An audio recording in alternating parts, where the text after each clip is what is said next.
Hello viewers, स्वागत छ तपाईहरुलाई मेरो अर्को इन्ट्रेस्टिङ भिडियोमा। आजको भिडियो चाहिँ इन्ट्रेस्टिङ किन छ भन्दाखेरि रियलमीले फेरि आफ्नो नार्जो सिरिजमा 30A लन्च गरिदिइसकेको छ हैन। 30 प्रो पनि लन्च भइसक्यो भनौँ न, एक दिन अगाडि पछाडि छ, तर 30A चाहिँ लन्च भइसकेको छ। आज चाहिँ आज कति हो, आज 24 फेब्रुअरीमा लन्च भइसकेको छ र यसको बारेमा हामी सबै डिटेल दिन्छौँ। प्राइस चाहिँ एकदम बबाल आएको छ हैन। अब तपाईहरुलाई थाहै होला, कतिलाई थाहा छैन, नार्जो सिरिज चाहिँ मेनली चाहिँ गेमिङ फोकस हुन्छ नि, पर्फर्मेन्ससँग रिलेटेड हुन्छ क्या। मतलब पर्फर्मेन्समा अलिकति ध्यान दिएर बनाएको हुन्छ यो फोनहरूलाई। एकदमै खतरा जस्तो छ यो फोन चाहिँ। यसो हेरौँ न, अब अरू चाहिँ मलाई ठिकै लागेको छ। यो गेमिङहरूको लागि त्यो प्रोसेसरहरू चाहिँ दामी दिए जस्तो लागेको छ र यसको प्राइसिङको कुरा पनि म अन्तिममा गरि नै हाल्छु। तबसम्म यो भिडियो हेरिदिनु होला, प्राइसिङ नहुन्जेलसम्म। त्यही हो। अनि त्यही हो, अब सबभन्दा सुरुमा यसको बडीको कुरा गर्नुपर्दा यसमा पोलिकार्बोनेट डिजाइन, मतलब पोलिकार्बोनेट ब्याग दिएको छ, भनेको प्लास्टिकको ब्याग दिएको छ। अनि पछाडि हल्का टेक्स्चर छ क्या, ड्युअल टोन हुन्छ नि, माथि अर्कै मुनि अर्कै हो, त्यस्तो खाले डिजाइन छ। अनि यो चाहिँ अब 212 ग्राम जतिको छ हैन। अनि त्यसपछि यसको थिकनेस चाहिँ 9.9 जतिको थिकनेस छ, मतलब ठिकै छ, मतलब हुन्छ नि। ब्याट्री धेरै दिएको छ नि त, त्यही भएर ब्याट्रीको पनि म कुरा गरि नै हाल्छु।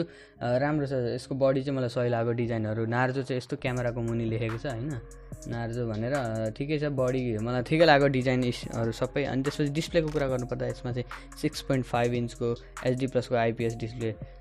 Thank you very much. यो जहिले दिएकै हो रियलमीले 6.5 इन्च, त तिनीहरूको सायद धेरै नै बनाएको छ होला, धेरै उब्रेको होला, अनि त्यही भएर दिइरहन्छ। अनि त्यसपछि यसमा चाहिँ वाटर ड्रप टाइपको नोच दिएको छ, भनेको माथिबाट त हुन्छ नि, हो त्यही। अनि त्यसपछि 60 हर्जको डिस्प्ले हो यो चाहिँ हैन। सिम्पल छ डिस्प्ले, पहिलाको जति नै, पहिला जस्तो जस्तो दिन्छ। यो चाहिँ HD प्लसको डिस्प्ले है, मैले भनेको भन्ने HD प्लसको डिस्प्ले हो। यहाँ चाहिँ अलिकति मलाई डिग्रेड, मतलब अलिकति फुल HD प्लस दिएको भए हुन्थ्यो भन्न खोजेको। अनि त्यसपछि पर्फर्मेन्सको कुरा गर्नुपर्दा चाहिँ यसमा पर्फर्मेन्स पछि भनौँ न, पर्फर्मेन्स दामी छ। र यसमा ब्याट्रीको कुरा गर्नुपर्दा चाहिँ यसमा 6000 mAh को ब्याट्री दिएको छ हैन। अनि त्यसपछि 10 वाट जतिको चार्जिङको सपोर्ट दिएको छ।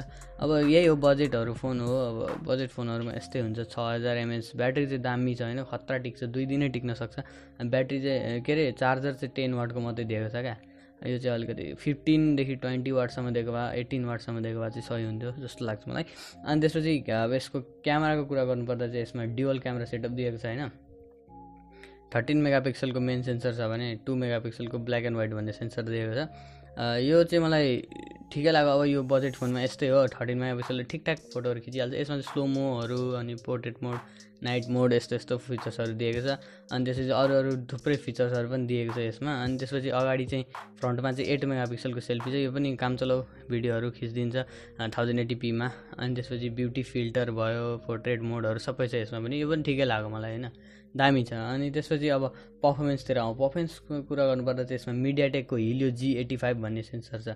यो चाहिँ 12nm मा बेस्ट सेन्सर हो। यो सेन्सर चाहिँ एकदमै राम्रै छ भनौँ न, किनभने यो रेडमी नोट 9 सिरिजमा आएको थियो, सायद रेडमी नोट 9 मा आएको थियो, सायद 21000 बाट सुरु हुन्छ त्यसको दाम। यो चाहिँ अब अहिले यो प्राइस, यसको अहिलेको देखाएको प्राइस हेरिकन चाहिँ एकदमै सही छ यसको पर्फर्मेन्स हैन।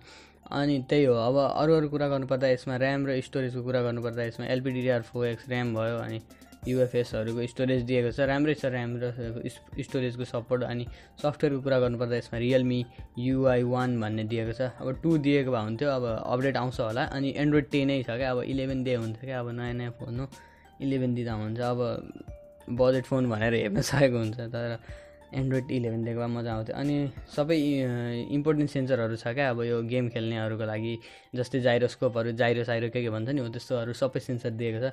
अब यो गेम खेल्नेहरूलाई थाहा हुनसक्छ, तर पब्जीहरू खेल्नेहरू हैन, मजा आउँछ पब्जी स्क्वाड। लु कमेन्ट गरिहालौँ आएर क्या। अनि त्यसपछि सेक्युरिटीको कुरा गर्नुपर्दा यसमा चाहिँ रियल फिङ्गरप्रिन्ट स्क्यानर दिएको छ, पछाडि गोलो सानो हुन्छ नि, हो त्यही पहिलाकै डिजाइन। अनि त्यसपछि फेस अनलक, त्यो त छोडिदिउँ, कुरै हटाइदिनु, बरु प्याटर्न लक राख्नु। यो फेस अनलक चाहिँ नराख्दा नि हुन्छ, किनभने सुतेको बेला पनि, चिम्लेको बेला पनि खोल्न सक्छ, त्यही भएर के अरे फेस अनलकलाई चाहिँ इग्नोर गरिदिउँ। फिङ्गरप्रिन्ट स्क्यानर छ, त्यसले काम चलाउनु दामी हुन्छ। अनि त्यसपछि अरू फिचर्सहरू कुरा गर्नुपर्दा के फिचर्स भन्नु, यसमा चाहिँ टाइप सी पोर्ट दिएको छ, यो चाहिँ एकदम राम्रो काम गरेको छ।